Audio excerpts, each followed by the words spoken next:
dimanapun. Kita bersyukur oleh karena pertolongan Tuhan, kesempatan yang teristimewa ini kita boleh berkumpul kembali meskipun melalui virtual, namun tidak mengurangi sukacita Bapak Ibu, saudara-saudari yang terkasih oleh Tuhan kita Yesus Kristus. Mari kita sama-sama untuk mempersiapkan hati dan pikiran kita. Kita akan memulai ibadah komunitas Pesat sore hari ini. Biar Tuhan menolong segala sesuatu yang kita persiapkan boleh berjalan dengan baik.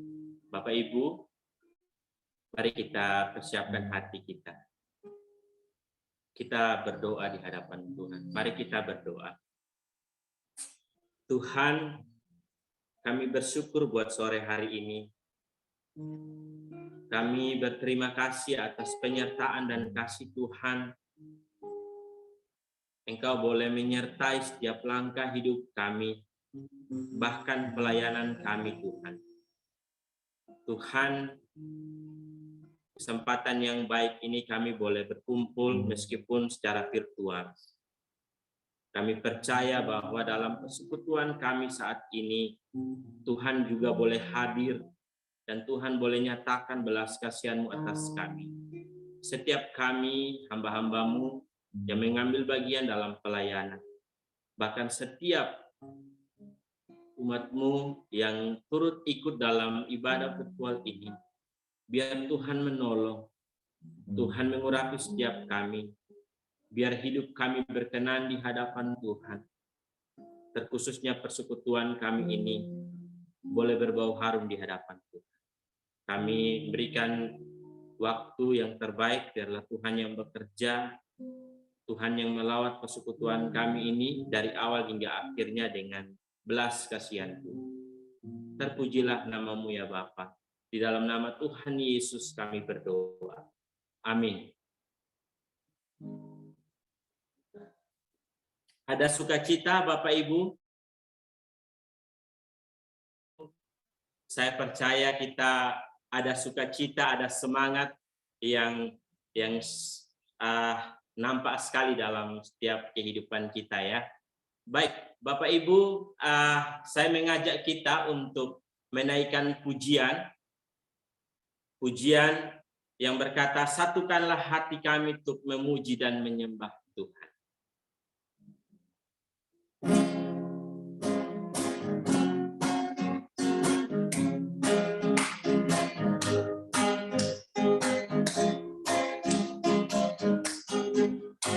Satukanlah hati kami memuji dan menyembah, oh Yesus, Tuhan dan Rajaku. Katakan, eratkanlah tali kasih, eratkanlah tali kasih di antara kami semua, oh Yesus, Tuhan dan Raja. Sekali lagi katakan, satukanlah hati kami, satukanlah hati kami, memuji dan menyembah, oh Yesus, Tuhan dan Rajaku. Katakan, eratkanlah tali kasih di antara kami semua, oh Yesus, Tuhan dan Raja. Katakan, bergandengan tangan dalam satu kasih, bergandengan tangan dalam satu iman, saling mengasihi di antara kami, keluarga kerajaan Allah. Kita menaikkan pujian ini dari awal, kita katakan, satukanlah hati kami, satukanlah hati kami, memuji dan menyembah. Oh Yesus, Tuhan dan Rajaku. Eratkanlah tali kasih, eratkanlah tali kasih di antara kami semua. Oh Yesus, Tuhan dan Raja. Bergandengan tangan, bergandengan tangan dalam satu kasih, bergandengan tangan dalam satu iman, saling mengasihi di antara kami, keluarga kerajaan Allah. Bergandengan tangan dengan tangan dalam satu kasih, bergandengan tangan dalam satu iman, saling mengasihi di antara kami, keluarga kerajaan Allah. Keluarga kerajaan Allah, keluarga kerajaan Allah, keluarga kerajaan Allah, kerajaan Allah. Beri kemuliaan bagi nama Tuhan. Haleluya, puji Tuhan. Ada semangat sukacita Bapak Ibu ya. Puji Tuhan, kalau kita menyanyi buat Tuhan Yesus, kita dapat ada sukacita yang keluar dari hati kita untuk memuliakan nama Tuhan. Ya, kesempatan yang baik ini, setelah kita memuji nama Tuhan, ada saudara-saudari kita yang akan menyaksikan cinta kasih Tuhan. Waktu dan kesempatan dipersilakan kepada IB Indonesia Timur bagian 2 ya kalau nggak salah. Dipersilakan.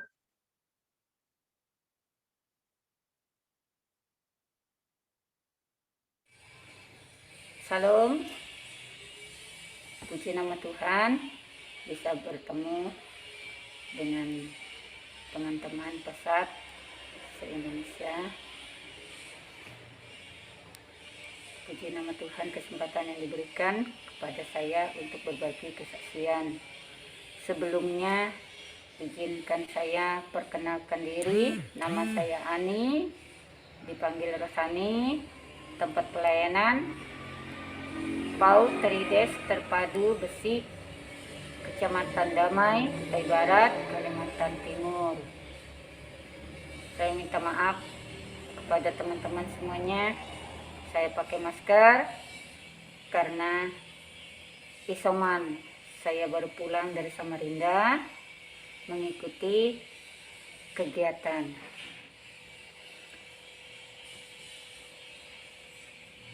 Saya akan berbagi kesaksian kepada teman-teman. Saya bersyukur kepada Tuhan, pelayanan yang Tuhan percayakan kepada saya di PAUD Trides Terpadu yang ada. Saya bisa ada sampai saat ini, itu semua karena kemurahan Tuhan, semua karena berkat pimpinan daripada Tuhan. Saya menjalankan tugas tanggung jawab yang Tuhan percayakan dengan sukacita, belajar dengan tidak bersungut-sungut, terus bertanggung jawab dengan baik. Di dalam saya menjalaninya, pelayanan yang Tuhan percayakan, ada yang saya belum tingkatkan, yaitu di dalam berdoa.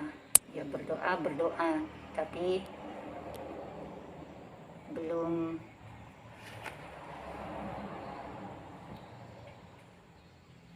begitu giat.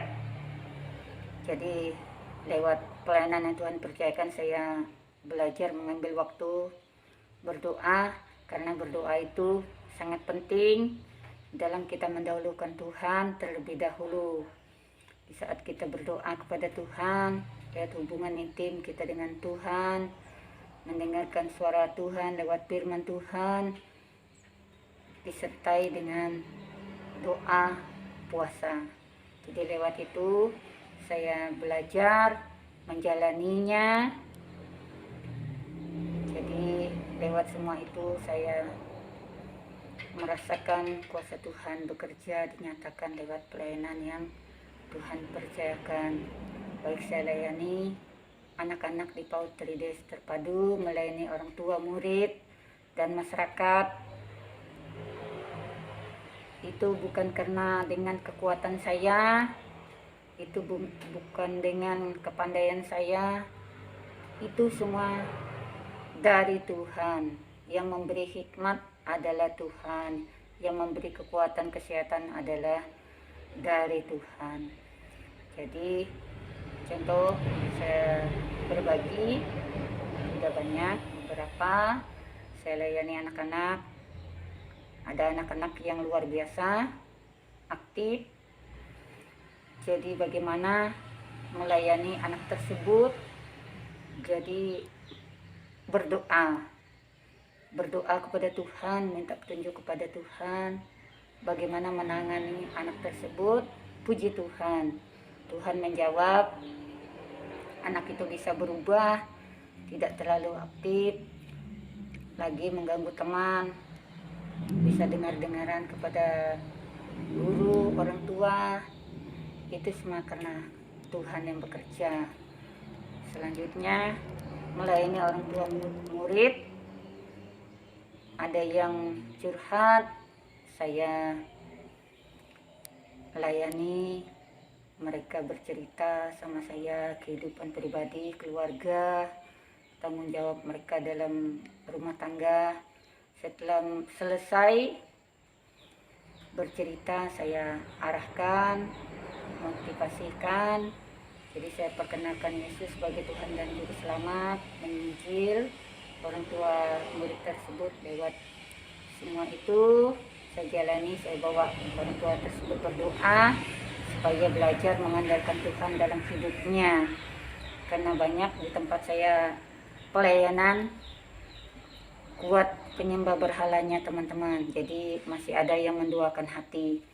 Jadi saya arahkan supaya satu hati saja kepada Tuhan, tidak percaya kepada penyembah berhala. Jadi itu pergumulan saya dan pelayanan, supaya ibu-ibu yang saya layani mereka hanya percaya kepada Tuhan Yesus saja sebagai Tuhan dan Juru Selamat dalam kehidupannya dan pribadi dan keluarganya. Itu yang saya bisa berbagi. Jadi ayat-ayat firman Tuhan yang menguatkan saya menyampaikan beberapa saja. Yang pertama, 2 Timotius pasal 2 ayat 2 sampai 6. Selanjutnya yang kedua, 1 Timotius pasal 4 ayat 12.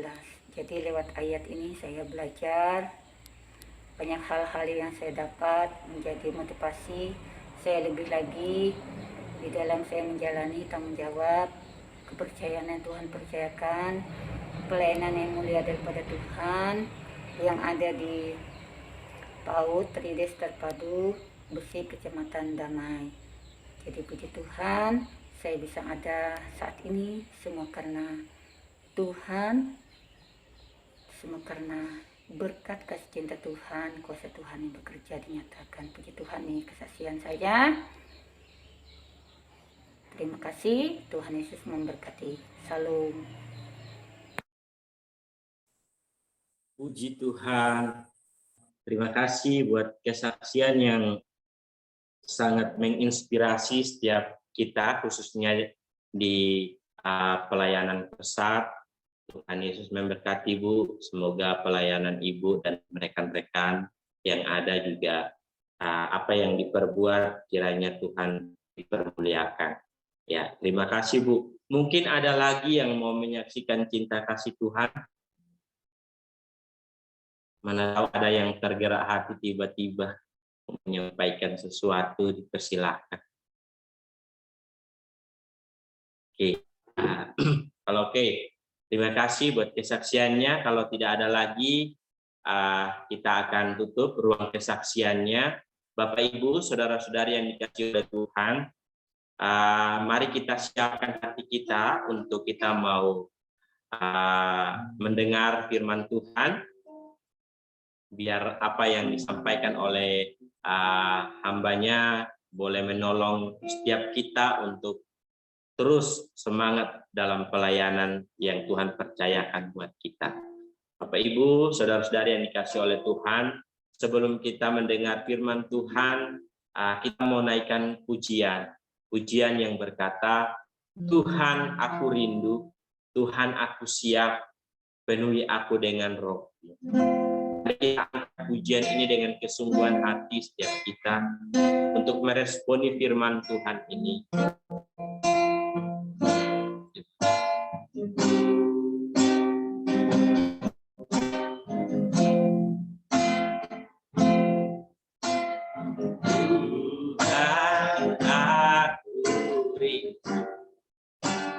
Tuhan aku siap, Tuhan aku siap, penuhi aku dengan roh, ku rindu lawatanmu. Katakan sekali lagi, Tuhan aku rindu, Tuhan aku rindu, Tuhan aku siap, penuhi aku dengan roh, ku rindu lawatanmu, ku rindu lawatanmu, ku rindukan kau hadir di sini saat ini, Tuhan.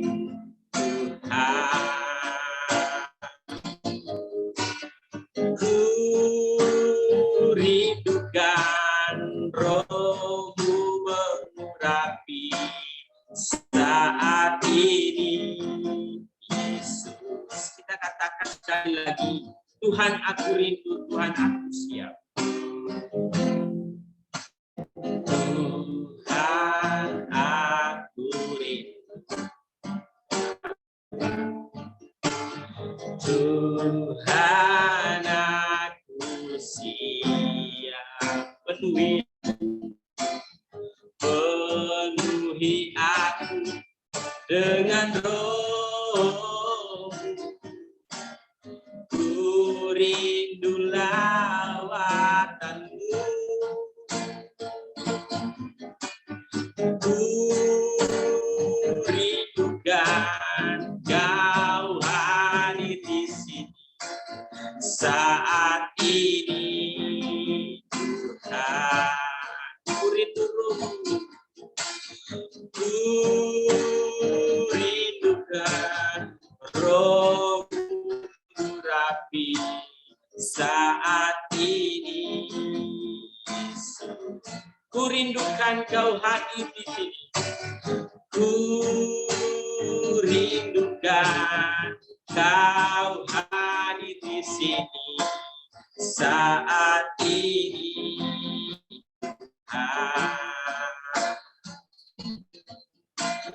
ku rindukan rohmu mengurapi saat ini, Yesus. Katakan saat ini, Yesus.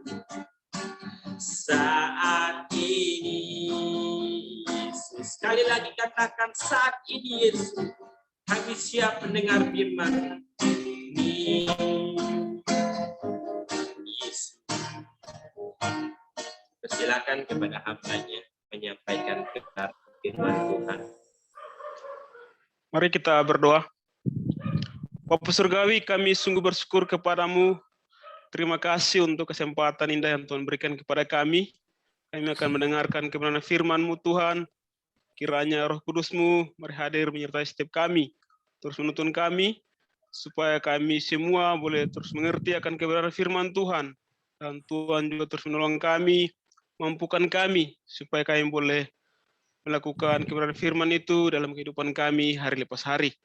Terima kasih Tuhan Yesus, kami menyerahkan waktu kami ke dalam tangan kuasa-Mu, biarlah kehendak Tuhan yang terus terjadi dalam kehidupan kami. Terpuji nama Tuhan Allah yang hidup. Amin. Oke, shalom. Selamat sore teman-teman semua, Bapak Ibu yang terkasih dalam Tuhan kita Yesus Kristus. Saya secara pribadi berterima kasih kepada Tuhan dan bersyukur juga kepada tim HRD yang memberikan kesempatan kepada saya untuk membagikan kebenaran firman Tuhan di sore hari ini. Bapak Ibu, saya diberikan tema atau judul membangun kejujuran dalam diri hamba Tuhan. Membangun kejujuran dalam diri hamba Tuhan. Ya, saya sangat berterima kasih meskipun saya secara pribadi merasa bahwa tema ini berat bagi saya, tetapi saya bersyukur karena ketika saya belajar tentang bagaimana membangun kejujuran dalam diri hamba Tuhan, ada hal-hal yang saya temukan di situ. Ada hal-hal baru yang saya dapat dan tentunya saya akan membagikan itu kepada kita semua di sore hari ini. Oke, terima kasih. Jadi saya tidak akan memperkenalkan diri lagi ya. Nanti itu di lain sesi. Bapak Ibu, saya mengajak kita semua untuk membuka Alkitab. Bagi yang ada bawa Alkitab, boleh membuka Alkitabnya. Kalau yang menggunakan HP, boleh membuka aplikasi Alkitab ya. Aplikasi Alkitab, bukan yang lain. Karena kadang juga mengganggu konsentrasi kita juga ya. Apalagi kalau pas buka di HP, ada tanda-tanda yang lain, itu bisa mengganggu konsentrasi kita. Ya. Saya biasa kalau pas di ini saya teringat dengan lagu sekolah minggu, hati-hati gunakan tanganmu. Jadi untuk kesempatan ini kita sama-sama membuka aplikasi Alkitab kalau yang menggunakan HP. Tapi kalau yang tidak sempat membawakannya, saya akan membacakan untuk kita semua. Pembacaan kita di sore hari ini terambil dalam 2 Raja-Raja pasal 5 ayat yang ke-20 hingga ayat yang ke-23.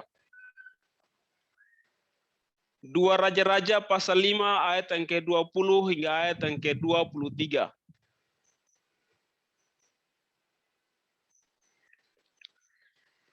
Apakah sudah menemukan semua?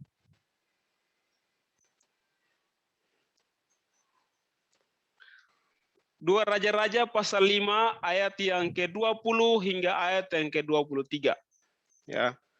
Tadinya saya berpikir untuk membaca dari ayat 1 sampai ayat yang ke-27 satu perikop. Tetapi jika saya membaca semua, maka begitu selesai baca ayat yang terakhir, maka waktu kita juga sudah habis di situ. Apalagi kalau di Papua sudah malam, ya. Jadi kita akan baca ayat yang ke-20 sampai ayat yang ke-23. Ya, baik, saya akan membacakan untuk kita semua ayat yang ke-20. Berpikirlah Gehazi, bujang Elisa abdi Allah. Sesungguhnya tuanku terlalu menyegani Naaman, orang Aram ini, dengan tidak menerima persembahan yang dibawanya. Demi Tuhan yang hidup, sesungguhnya aku akan berlari mengejarnya dan akan menerima sesuatu daripadanya. Ayat yang ke-21, lalu Gehazi mengejar Naaman dari belakang. Ketika Naaman melihat ada orang yang berlari mengejarnya, turunlah ia dengan segera dari atas kereta untuk mendapatkan dia dan berkata, selamat. Terus di ayat yang berikutnya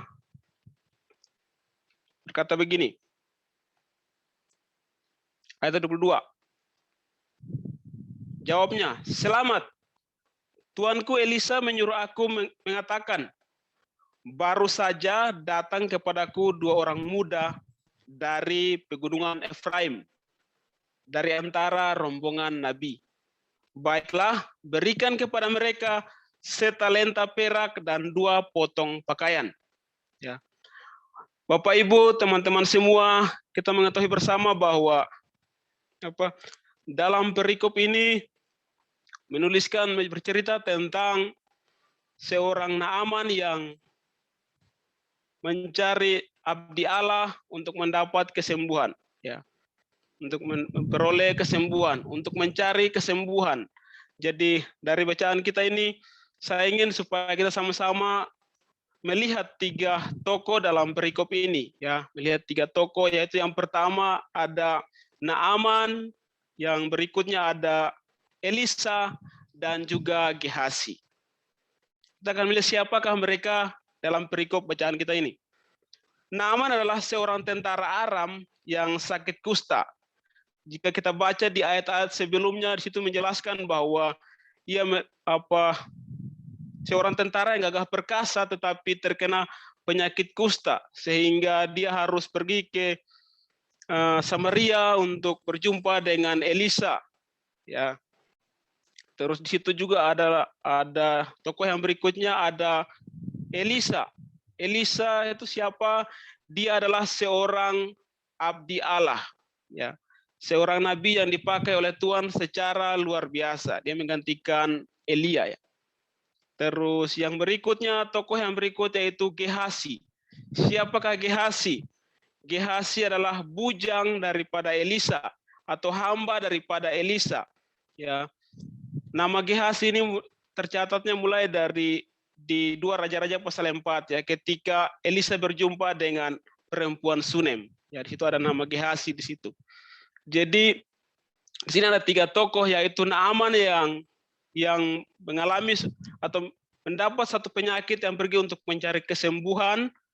Terus ada Elisa sebagai abdi Allah dan juga Gehasi. Jadi Elisa adalah hamba Allah dan Gehasi adalah hamba daripada Elisa, hamba Allah itu, ya. Jadi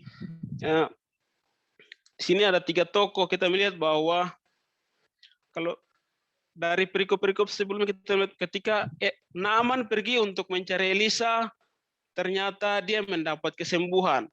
Dan dengan singkat cerita, ketika dia ingin untuk memberikan persembahan ucapan syukur dia kepada Elisa, Elisa tidak menerimanya.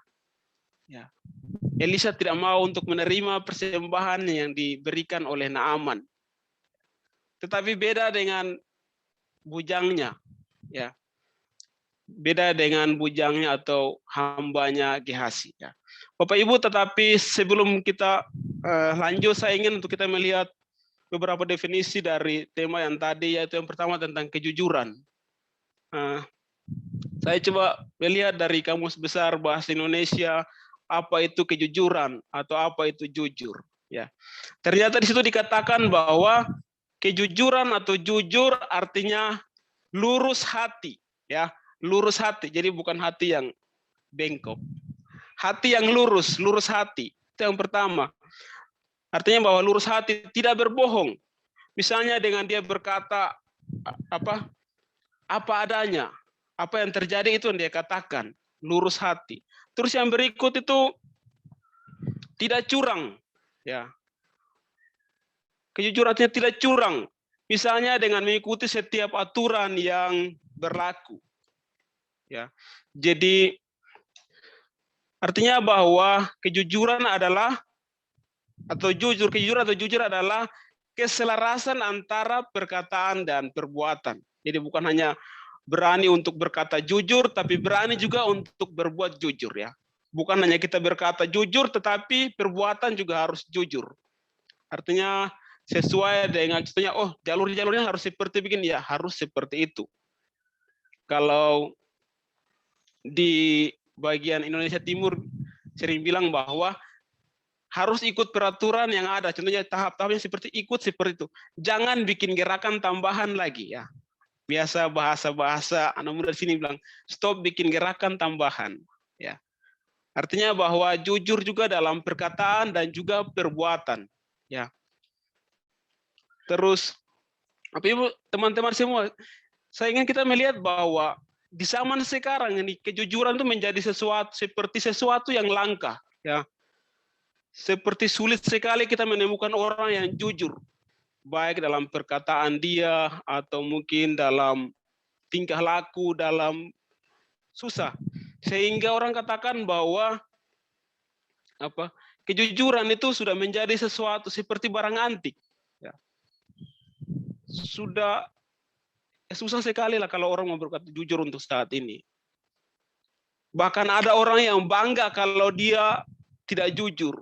Contohnya dia mendapatkan sesuatu dengan cara-cara yang tidak jujur itu dia bangga. Oh, kenapa harus seperti itu? Kan bisa seperti ini meskipun caranya itu tidak jujur di situ, ya. Jadi di zaman-zaman sekarang ini nih ada orang yang bangga ketika dia mendapat sesuatu dengan cara yang tidak jujur, ya. Jadi saya pikir bahwa memang sangat perlu untuk kita sama-sama belajar bagaimana itu kejujuran, apa itu kejujuran dalam pribadi kita. Terus ternyata dengan tidak jujur ini juga sudah banyak, bukan hanya di kalangan luar saja, tetapi sudah masuk ke dalam menerobos ke dalam dunia pelayanan, ya. Hanya karena terkadang dalam dunia pelayanan juga ada kompromi dalam hal-hal seperti itu, entah dalam perkataan atau mungkin dalam seperti saya katakan dalam perbuatan, ya. Apalagi kalau sudah 1-2 orang terus bilang tidak apa-apa, kan cuma kita yang tahu, kan cuma kita sama kita saja, kan cuma hal kecil.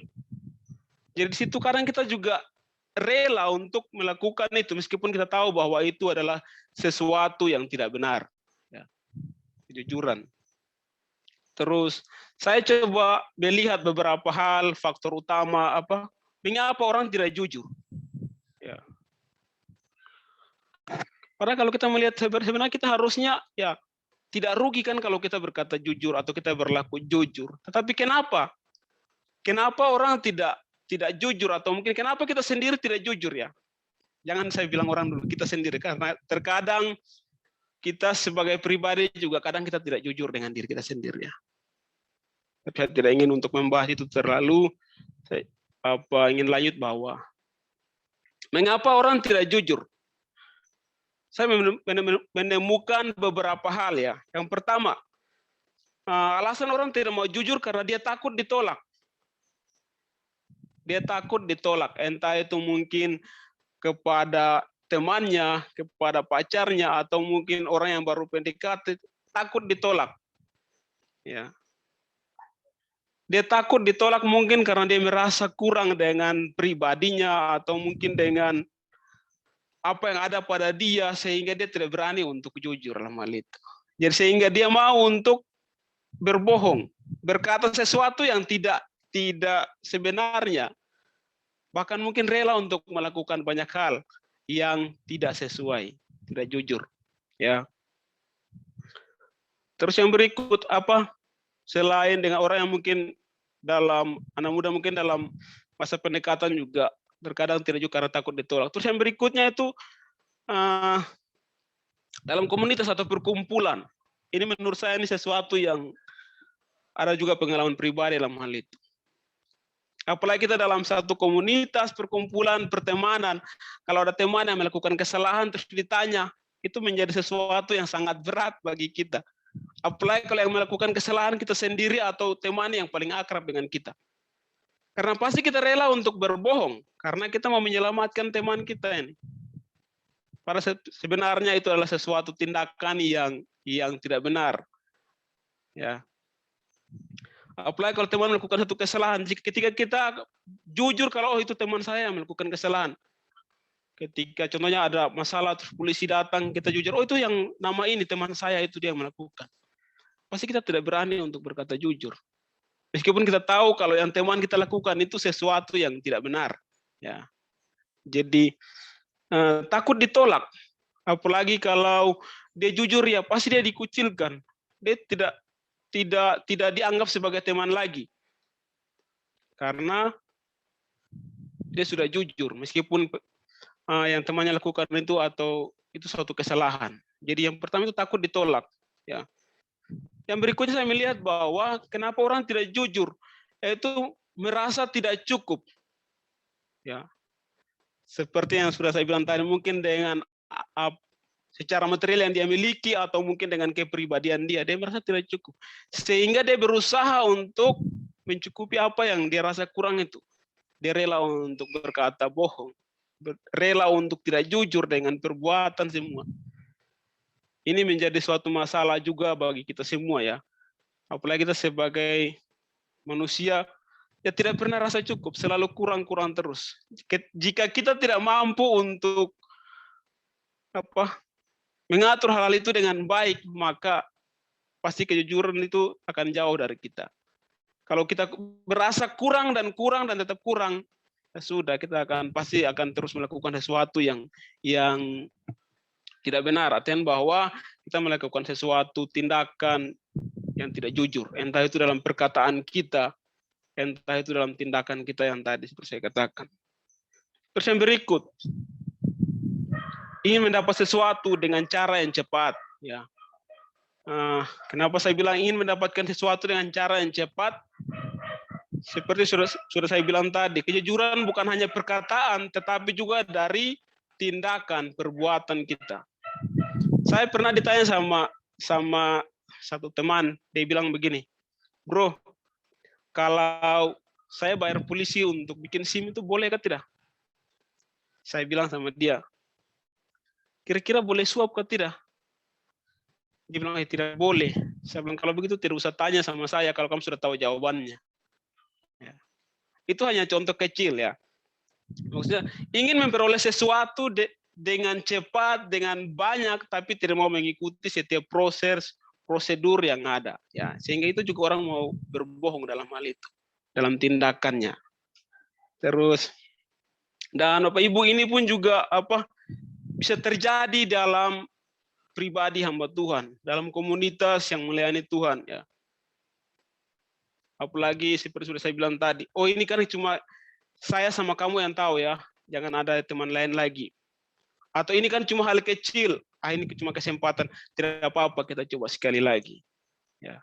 Jadi sekarang itu ketidakjujuran juga itu sudah menjadi sesuatu yang langka, bukan di dunia sekuler, tetapi sudah merambat sampai kepada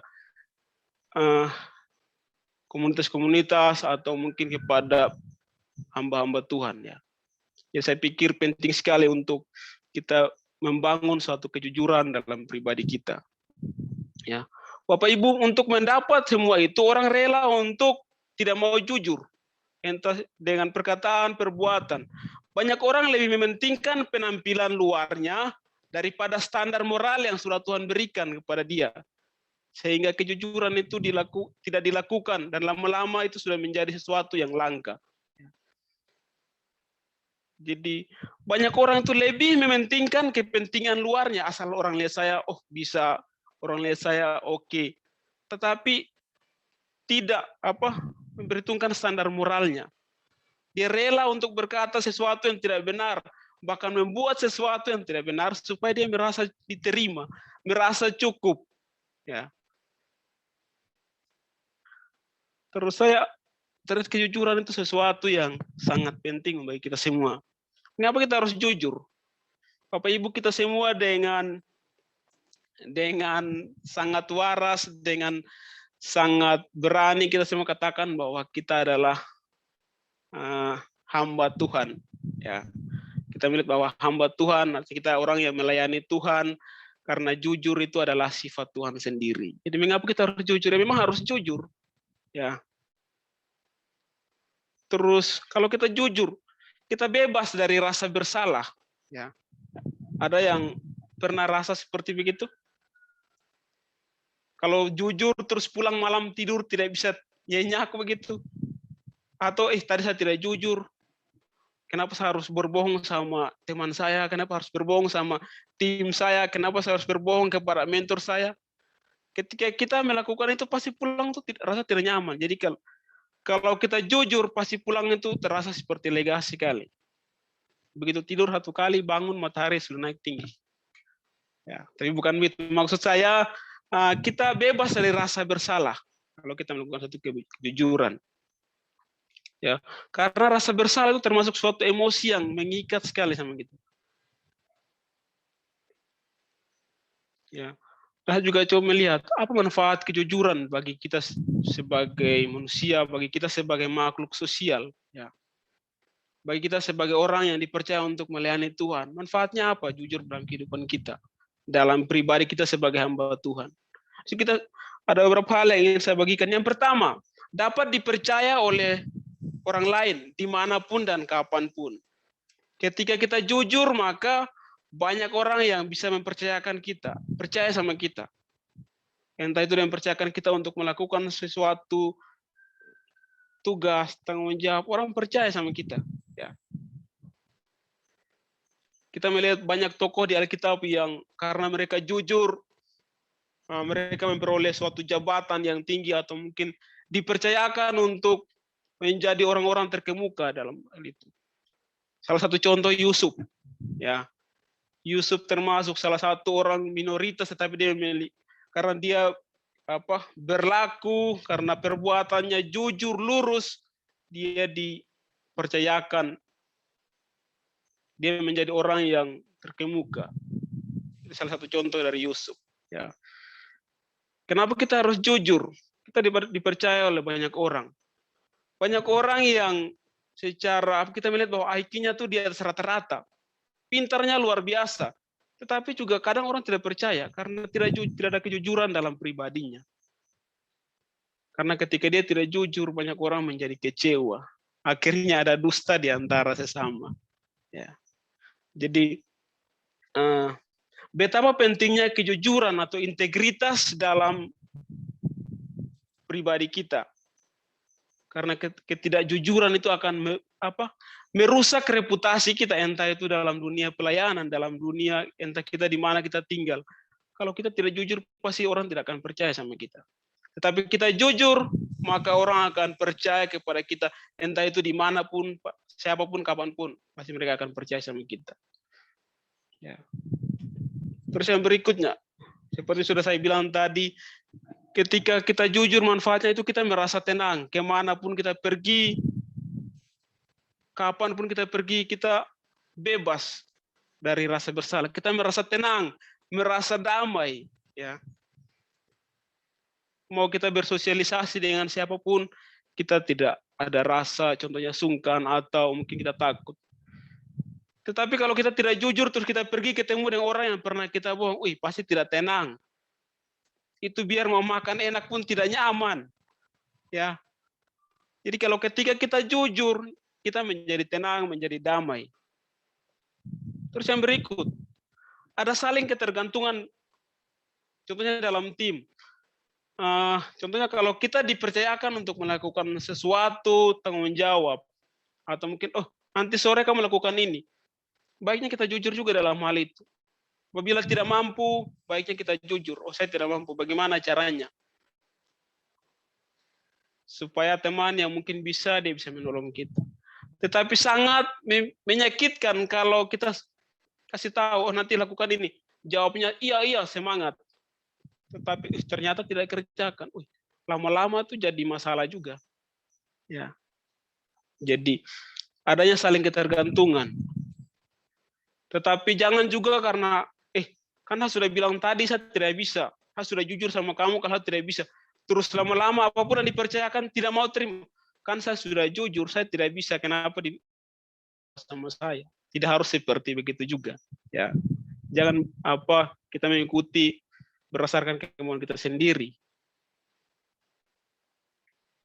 Terus saya melihat bagaimana caranya supaya kita bisa membangun kejujuran itu sendiri. Karena memang sangat penting kejujuran itu ada pada pribadi kita. Yang pertama, kita harus memiliki kerendahan hati dan berani untuk mengatakan yang sebenarnya. Ya. Seperti tadi, jika ada teman atau mungkin kita sendiri yang melakukan kesalahan, pasti teman juga tidak tega untuk jujur. kita juga harus berani merendahkan rendah hati terhadap teman, untuk berani menegur. Kalau kita salah tidak apa-apa, dia jujur saja. Karena dengan begitu akan merubah juga kebiasaan kita yang tadinya mungkin tidak jujur, lama-lama kita akan membangun satu nilai kejujuran dalam pribadi kita. Ya. Entah itu orang mau terima atau tidak, atau mungkin teman yang lakukan kesalahan, ya kita harus berani untuk jujur hal itu. Harus berani untuk tegur dia kalau memang kita tidak suka dengan caranya, harus berani juga kita kasih tahu. Ya. Entah dia mau terima atau tidak, mau disenangi orang atau tidak, tapi kita juga harus jujur dalam hal-hal seperti begitu. Terus yang berikutnya, kita belajar untuk mencukupkan diri kita dengan apa yang ada sama pada kita. Belajar untuk terima pribadi kita masing-masing. Dan juga kita belajar untuk mensyukuri apa yang ada sama kita. Ketika seseorang tidak mensyukuri apa yang dia miliki, maka dia akan melakukan banyak hal, banyak cara, meskipun itu tidak benar untuk mendapat apa yang dia inginkan. Meskipun dengan cara-cara yang salah. Ya. Terus percaya bahwa Tuhan tidak akan pernah meninggalkan setiap orang yang melayani dia. Apalagi kita melayani dengan cara-cara yang benar. Tidak bengkok hati tadi. Tidak curang, kita melayani dengan lurus. Tuhan pasti akan selalu menyertai kita. Ya. Terus yang berikutnya kita belajar untuk mengikuti setiap proses. Ya. Artinya bahwa jangan kita mau memperoleh sesuatu, mau hasilnya saja, tetapi kita tidak mau memperoleh mengikuti proses yang ada tahap demi tahap. Ya. Kita hanya mau hasilnya tanpa mau mengikuti proses. Kita belajar untuk mengikuti tahap demi tahap. Harus mengikuti jalur yang berlaku supaya dalam perbuatan kita juga tidak ada ketidakjujuran dalam hal itu. Bapak Ibu, pelayanan Elisa sebagai nabi dimaksudkan untuk menunjukkan bahwa tidak ada kebutuhan mereka yang tidak dipenuhi oleh Allah. Ya. Pelayanan Elisa sebagai nabi dimaksudkan untuk menunjukkan bahwa tidak ada kebutuhan mereka yang tidak dipenuhi oleh Allah. Artinya bahwa dari awal mereka melayani sampai saat itu, Tuhan selalu mencukupi apa menjadi kebutuhan mereka.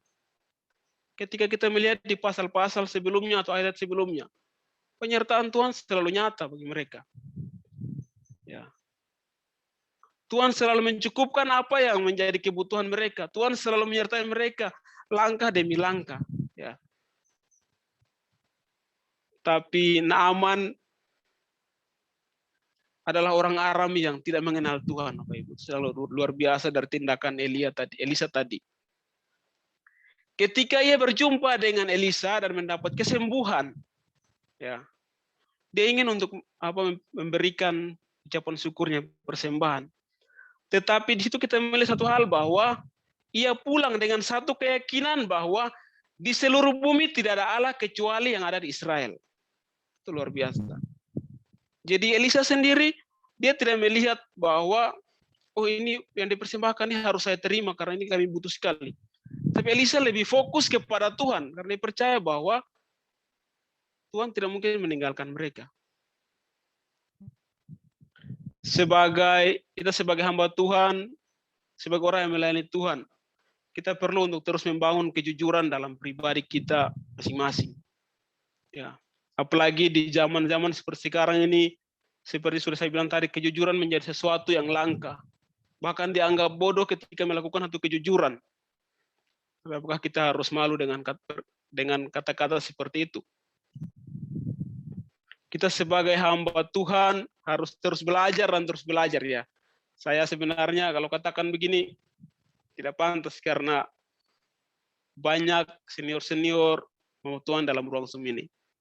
Tapi saya ingin untuk mengajak terutama kita yang muda-muda, kita harus terus belajar dan belajar untuk membangun suatu kejujuran, entah itu dalam perkataan kita maupun perbuatan kita. Ya. Banyak juga Alkitab menulis hamba-hamba Tuhan atau tokoh-tokoh yang tidak jujur dan Tuhan menghukum mereka. Salah satu contoh Ananias dan Safira, ketika mereka mendustai Roh Kudus, saat itu juga perbuatan mereka dibalas. Ya.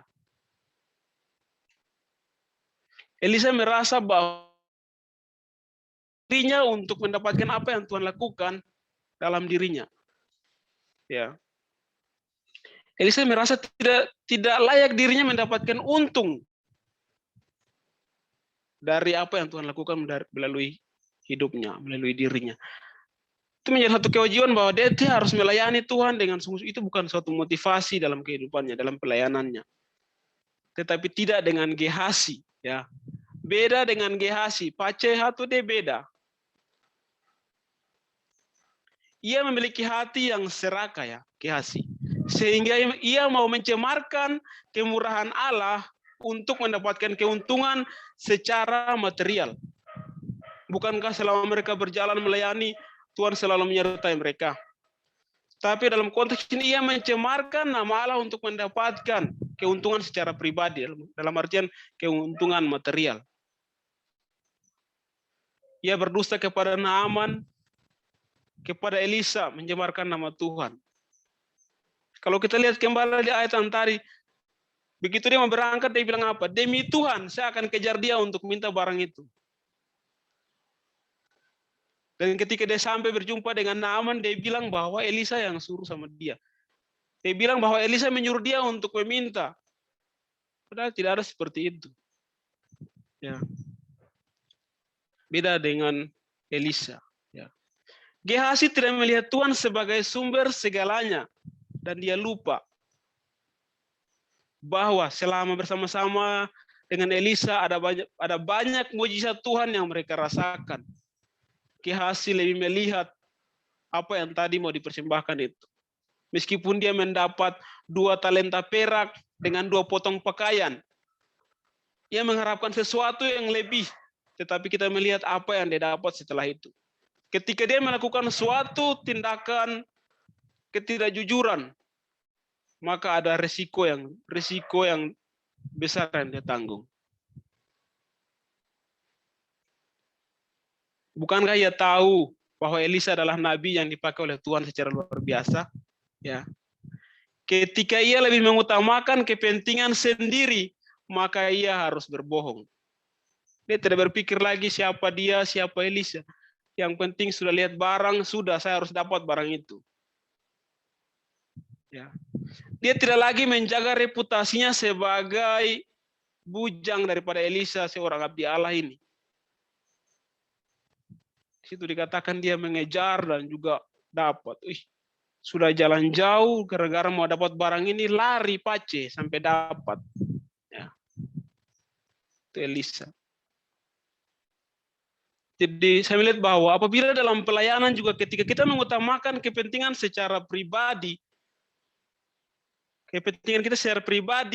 maka kita akan melihat kekurangan-kekurangan yang terus ada. Tidak akan merasa puas dengan apa yang sudah kita miliki. Ya, kita tidak akan pernah untuk merasa cukup. Kita lebih menginginkan suatu hasil tanpa mengikuti proses, sesuatu yang fatal.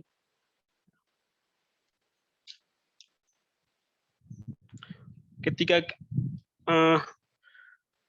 kita melihat segala kekurangan kita ingin memiliki sesuatu dengan cara yang lebih cepat, maka kita akan lupa dengan kasih Tuhan yang nyata, yang sudah kita lewati selama bertahun-tahun. Ya. Kita akan lupa akan pemeliharaan Tuhan yang nyata. Dan kita akan lupa bahwa Tuhan selalu menyertai kita. Bukankah dalam tahun-tahun kita yang sudah kita lewati, Tuhan selalu mencukupkan apa yang menjadi kebutuhan kita. Ya.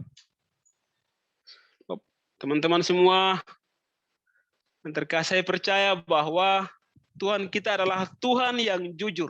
Ya. Saya percaya bahwa Tuhan kita adalah Tuhan yang jujur, Tuhan yang tidak pernah meninggalkan setiap anak-anak yang setia dan melayaninya dengan taat. Artinya bahwa melakukan itu dengan tindakan yang benar. Mendapatkan sesuatu dengan tindakan yang benar. Mengatakan sesuatu dengan sesungguhnya. Ya. Apa yang dia lihat, itu yang dia katakan. Tapi saya percaya bahwa ini bukanlah sesuatu hal yang mudah. Ya. Kita harus terus belajar dan belajar untuk berkata maupun berlaku jujur dalam kehidupan kita hari lepas hari. Ya. kejujuran adalah suatu keharusan bagi kita semua. Bukan kita jujur supaya kita menerima upah. Contohnya seperti kenaikan jabatan atau mungkin kita disenangi oleh orang lain. Bukan seperti begitu. Tapi kita sebagai orang yang mengaku melayani Tuhan, sebagai orang yang mengaku hamba Tuhan, kita harus belajar untuk memiliki sifat kejujuran. Karena jujur juga adalah salah satu sifat Tuhan yang kita percaya. Berlaku jujur atau berkata jujur bukanlah sesuatu yang mudah. Punya konsekuensi banyak. Ya, seperti tadi saya bilang, ketika kita tidak jujur, maka pasti kita tidak disenangi oleh beberapa teman kita mungkin. Baik, terus tidak jujur punya konsekuensi, entah itu orang tua ataupun anak-anak punya konsekuensi. Anak-anak juga ketika dia jujur pasti punya konsekuensi. Tidak bilang anak-anak ya kalau dia jujur dia aman-aman, saya tidak. Ya, apalagi kalau anak-anak itu mamanya bilang, sebentar kalau ada orang yang datang tanya mama, bilang aja mama tidak ada ya. Beberapa menit kemudian begini ada yang tanya, mama ada? Dia jawab, iya ada di kamar. Begitu tamu pulang, kamu menangis, punya konsekuensi. Ya. Jadi kejujuran itu, ketika kita mau jujur ada konsekuensi. Tapi apakah kita harus takut dengan konsekuensi itu? Tidak. Kita harus terus untuk melakukan kejujuran. Ya. Kita harus belajar untuk terus jujur entah dalam perkataan kita maupun jujur dalam perbuatan kita. Ya. Kita dituntut untuk harus jujur. Ya. Jadi saya ingin katakan bahwa jujur dalam segala hal, entah itu perkataan kita maupun perbuatan kita, bukan suatu pilihan. Jujur dalam perkataan maupun perbuatan bukan suatu pilihan, tetapi itu adalah suatu keharusan untuk kita semua. Ya. Mari kita sama-sama belajar untuk melihat kembali penyertaan Tuhan, terus percaya bahwa Tuhan senantiasa menyertai kita, memberkati kita, dan fokus pelayanan kita biarlah hanya untuk hormat dan kemuliaan nama Tuhan. Percaya bahwa Tuhan akan senantiasa menyertai kita dan juga memberikan apa yang menjadi kebutuhan dalam pelayanan kita. Mari kita berdoa. Bapa Surgawi, kami bersyukur, terima kasih untuk sore hari ini. Biarlah Roh Kudus terus berbicara akan setiap kami, mampukan kami semua untuk terus berkata jujur, untuk terus berlaku jujur, supaya kami juga boleh menjadi berkat bagi banyak orang dalam pelayanan kami. Terima kasih, kami bersyukur kepada-Mu Tuhan Allah yang hidup. Amin. Saya kembalikan waktunya. Puji Tuhan. Terima kasih Pak Marco telah berbagi kebenaran firman Tuhan. Bapak Ibu, saudara-saudari, semuanya diberkati. Amin. Kalau diberkati, lambaikan tangannya. Amin. Amin ya. Rupanya enggak semua lambaikan tangan. Oke. Oh, tetap semangat, tetap terus melakukan hal-hal baik dalam tanggung jawab yang ada. Kami semua merasa diberkati. Biarlah firman Tuhan ini menolong menguatkan setiap kami dalam pelayanan yang Tuhan percayakan. Bapak Ibu, saudara-saudari yang dikasih oleh Tuhan, tiba saatnya kita akan menaikkan setiap. Namun doa syafaat ini saya serahkan kepada saudari Argi yang akan memimpin doa syafaat. Silakan saudari Argi. Silakan Argi. Shalom Bapak Ibu, apakah suara saya terdengar jelas? Jelas kok. Jelas. Oke, mari kita berdoa.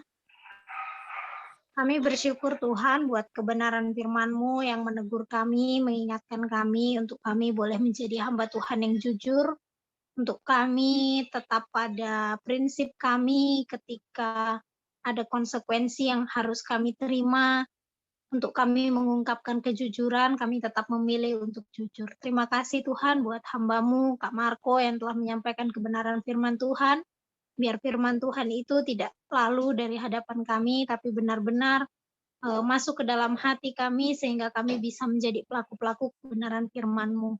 Belajar dari kehidupan Gehazi, yang ketika mendapat tantangan, tidak bisa berkata jujur lagi, tetapi ajar kami untuk kami selalu mampu untuk berkata jujur dalam situasi apapun. Pada siang hari ini Tuhan, menjelang sore kami berdoa memberkati untuk setiap pemimpin-pemimpin kami yang ada di Pesat. Kami terus menopang pemimpin-pemimpin kami dalam doa, sehingga hikmat yang daripada Allah terus tercurah atas setiap pemimpin-pemimpin kami. Ketika pemimpin-pemimpin kami mengambil keputusan, ketika pemimpin-pemimpin kami menetapkan suatu kebijakan, itu adalah kebijakan, keputusan, atau visi yang berasal daripada Tuhan. Sehingga apa yang disampaikan, apa yang diterapkan, itu benar-benar sesuai dengan tujuan Tuhan dalam kehidupan kami yang ada di komunitas Pesat. Kami berdoa Tuhan memberkati kesehatan pemimpin-pemimpin kami, bahkan untuk orang-orang yang ada di sekeliling pemimpin kami, sehingga menjadi dampak yang baik dalam kepemimpinan pemimpin-pemimpin kami, Bapak.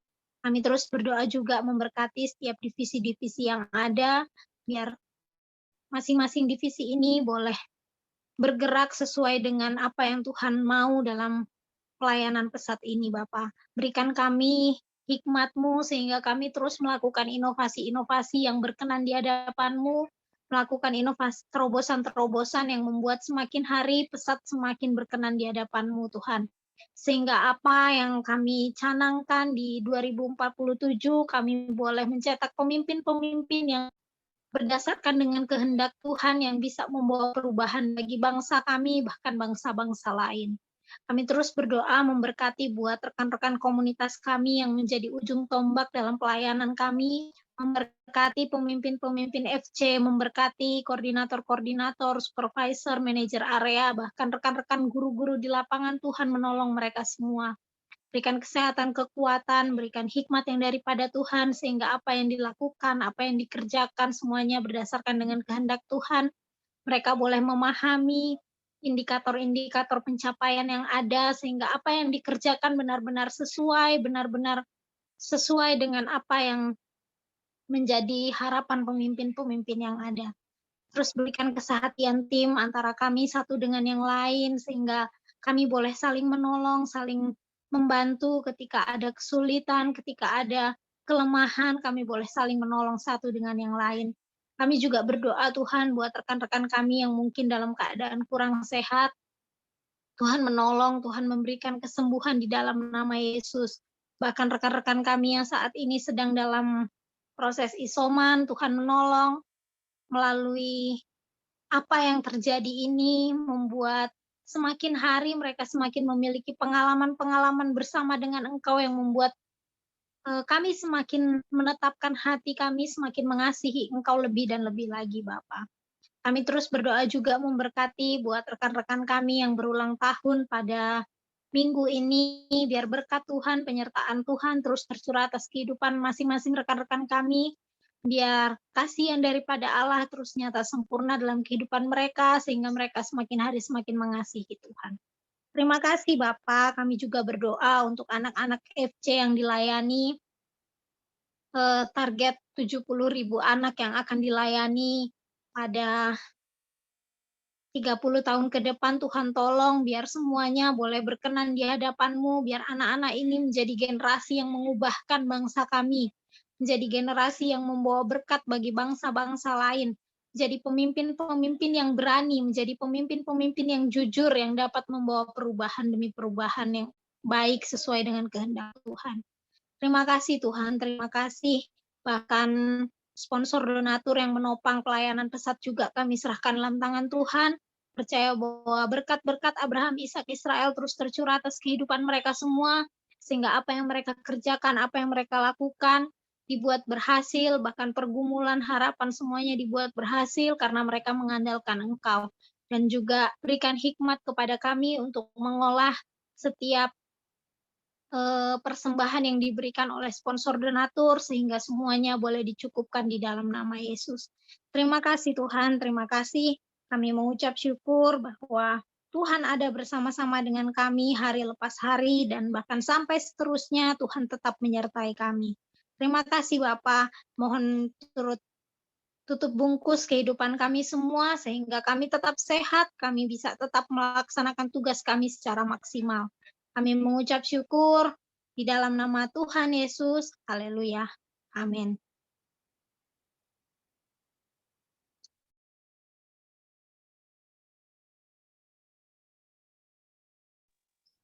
Puji Tuhan, terima kasih Bu Hergi untuk doa syafaat menolong kita. Sore hari ini kita akan mengakhiri persekutuan kita sore hari ini. Namun sebelumnya, jika ada pengumuman tambahan selain dari HRD, jika ada waktu dipersilakan jika ada. Oke, kalau tidak ada, Bapak Ibu, saudara-saudari, kita akan berjumpa kembali minggu depan. Ya, tetap jaga kesehatan, tetap sehat supaya kita bisa berjumpa kembali dengan semangat yang sama dan sukacita di dalam Tuhan. Ya, sebelum kita mengakhiri persekutuan kita mau angkat pujian. Terima kasih Yesus. Nanti minta kesediaan Pak Marco untuk berdoa mengakhiri persekutuan kita sore hari ini. Kita angkat pujian. Terima kasih Tuhan. Terima kasih. Terima kasih Tuhan untuk kasih alami dalam hidup. Terima kasih Yesus untuk kebaikan-Mu dalam hidupku. Terima kasih. Terima kasih Yesus.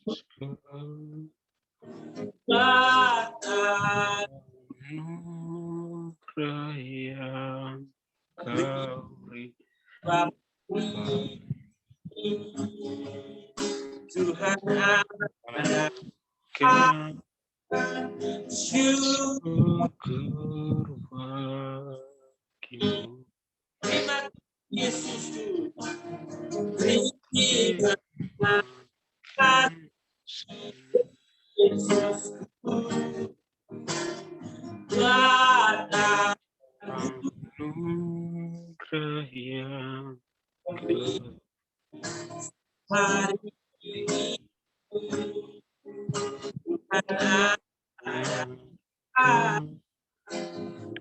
syukur bagimu. Syukur bagimu. Pada hambanya dipersilahkan.